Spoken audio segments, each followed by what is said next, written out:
With the election just 69 days away, there's a growing effort to stop the spread of false information.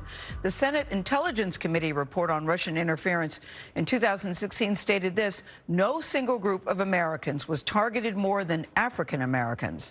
Our national correspondent Jericka Duncan shows us how one group is fighting back on that. Jericka, good morning to you.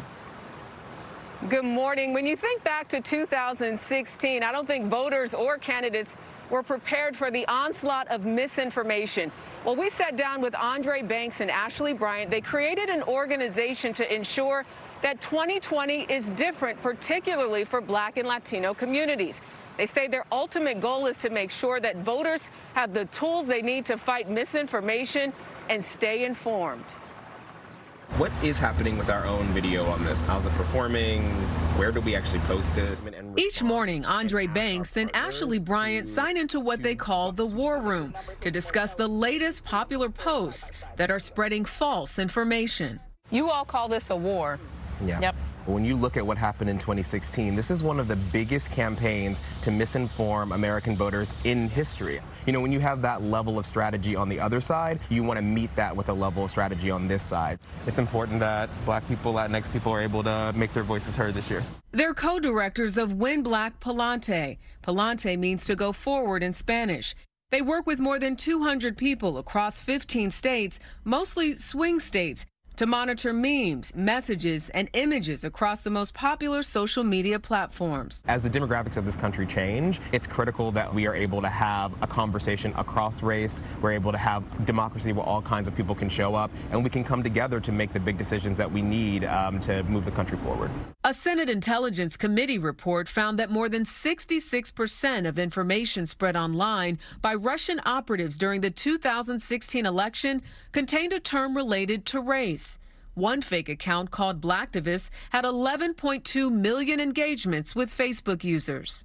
These groups are impersonating Black folks, pretending to be Black activists, and they're using the issues that matter most to us to lure them in, have them thinking that it's a sense of community, and then they ultimately say, we're not going to vote. Let's all band together and abstain from voting. Do you think this was the difference between Hillary Clinton losing and Donald Trump winning the presidential election in 2016? I think it definitely contributed to it. I think, you know, misinformation and disinformation campaigns writ large, and obviously, you know, Black and Latinx voters are key voting blocks within the Democratic Party.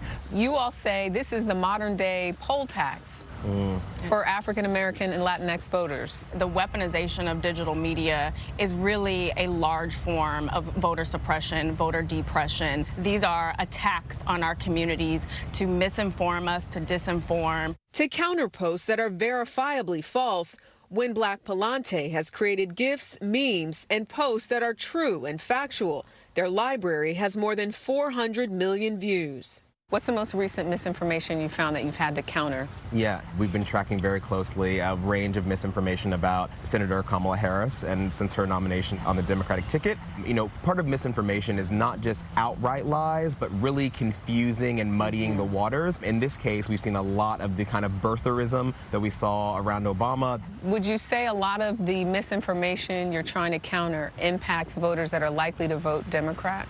Yeah, I mean, you know, if you look at the last elections, you know, Black and Latinx voters are disproportionately have voted for Democrats. But if misinformation can happen to any community, then anybody can be the target of it. If it can be weaponized against Black people, it can be weaponized against women. It can be weaponized against older Americans. And so this is something that we should all feel a part of trying to stop and trying to change. Win Black Palante says it gets its funding from individual donors across the country. You know, Tony, this really comes down to a part in our time, our history, if you will, where it's so important for people to research the information that they're getting, whether it's through Facebook or Twitter, and also listening to the candidates. Yeah, such an important story, Jericka. And not only should people be researching what they hear, but also asking themselves, what is the source of the information? Is it trustworthy? What that source's motivation may be, and being skeptical. I want to bring Gail in on this because, Gail, Jericka's absolutely right. Yeah, I was thinking that too. We live in an era where there is more information available than at any time in our history, and yet less and less of it is trustworthy.